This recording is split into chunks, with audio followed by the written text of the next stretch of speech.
नमस्कार, मेरा नाम मनदीप पुनिया है। मैं जेल से बाहर हूं और अभी आज सिंघू बॉर्डर पर आया हूं किसानों के बीच रिपोर्टिंग करने। तो अभी आपके सामने अपनी बात रखना चाह रहा हूं।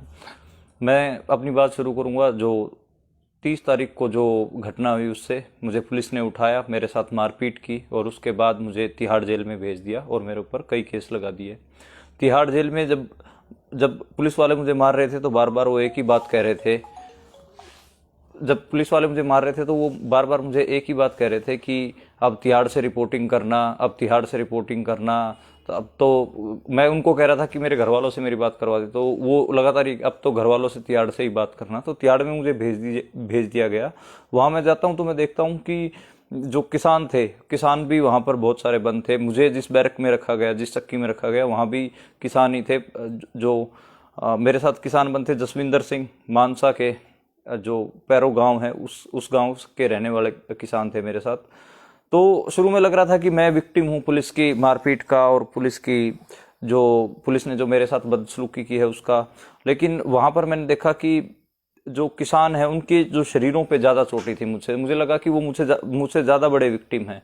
तो हम जो पत्रकार हैं लगातार ये बात तो करते ही हैं कि हम सत्ता द्वारा सताए गए लोगों की रिपोर्टिंग करते हैं। तो मुझे लगा कि मुझे यहाँ इनके इनके बारे में भी रिपोर्ट करनी चाहिए। तो मैं जब तिहाड़ से जब मैं निकला तो मैं उनके नाम अपने पैरों पे लिख के लेके आया और जो उन्होंने बयान दिए थे वो भी मैं अपने पैरों पे लिख के लेके आया, ताकि आप तक वो बात पहुंच सके।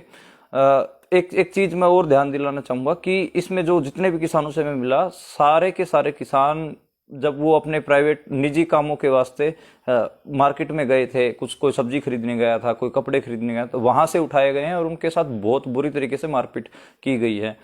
उसमें एक किसान का मैं बताना चाहूंगा, हरियाणा से थे, जगबीर सिंह रिठाल गांव के। वो तो अपने भाई के पास जा रहे थे, उनको एक प्राइवेट कार में से उठाया गया। ऐसे ही जो बाबा जीत सिंह थे, बाबा जीत सिंह हरियाणा के जो मुख्यमंत्री हैं, उनके गांव में गुरुद्वारा है। उस गुरुद्वारे में ग्रंथी हैं। वो बुराड़ी मैदान में जो किसान थे उनको लंगर खिला रहे थे, उनको वहां से उठाया गया। 70 साल के हैं बाबा जीत सिंह। उनके उनके शरीर पे भी चोटों के निशान थे। तो जितने भी किसान थे वो असल में उनकी हिम्मत पूरी कायम थी, उनके हौसले पूरे कायम थे, लेकिन वो थोड़े से चिंतित थे। उनको पता नहीं था कि उनके ऊपर कौन से केस लगाए हैं और क्यों लगाए हैं, क्योंकि वो सारे बेचारे मतलब अपने निजी कामों के लिए गए हुए थे बाहर।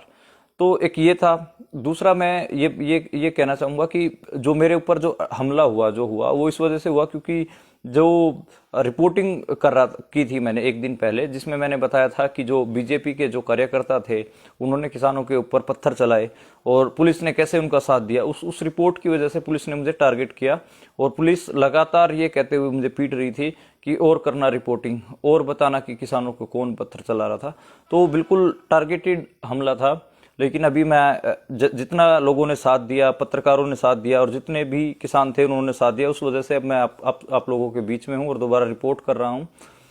रिपोर्टर का काम ग्राउंड जीरो से रिपोर्ट करना होता है, इसलिए आज मैं सिंघू पे आया हूं दोबारा और मेरा उत्साह दुगना है और मैं लगातार ऐसे ही रिपोर्ट करता रहूंगा।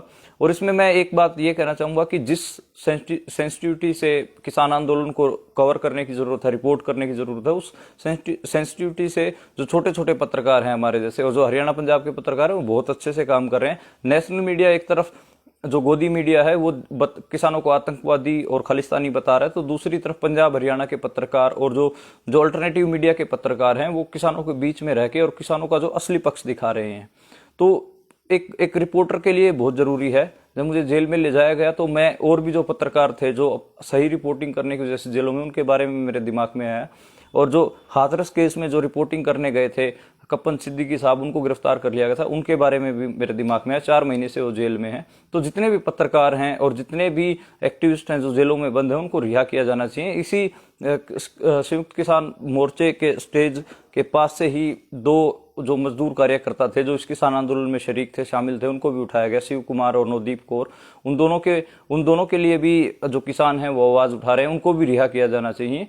तो ये जो दिल्ली किसान आंदोलन है, इसमें सरकार खुद कह रही है कि उन्होंने 120 के करीब किसानों की गिरफ्तारी की है और वो गिरफ्तारी के बावजूद वो ये ड्रामा भी कर रही है कि जो हमारे दरवाजे बातचीत के लिए खुले हैं, ये कैसे दरवाजे खुले होना हो गया कि एक तरफ आप किसानों को गिरफ्तार कर रहे हैं, दीवारें ऊंची कर रहे हैं, सड़कों के ऊपर कीले लगा रहे हैं, सरिये लगा रहे हैं, और दूसरी तरफ आप कह रहे हैं कि बातचीत के दरवाजे खुले हैं। बातचीत के दरवाजे तब खुले मानते हम जो जितने भी किसान थे उनको बाइज्जत बरी किया जाए, उनको छोड़ा जाए जेलों से, और जो सड़कों के ऊपर इतने बड़े बड़े आपने पत्थर और सरिये लगा दिए उनको हटाया जाए, तब बातचीत संभव, जब बातचीत हो तो वो समझ में आता है।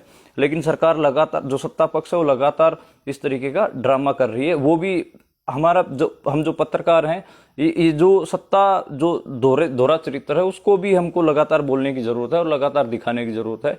मैं बतौर पत्रकार आगे से किसान आंदोलन से रिपोर्ट करता रहूंगा और उसी सेंसिटिविटी से रिपोर्ट करता रहूंगा। धन्यवाद।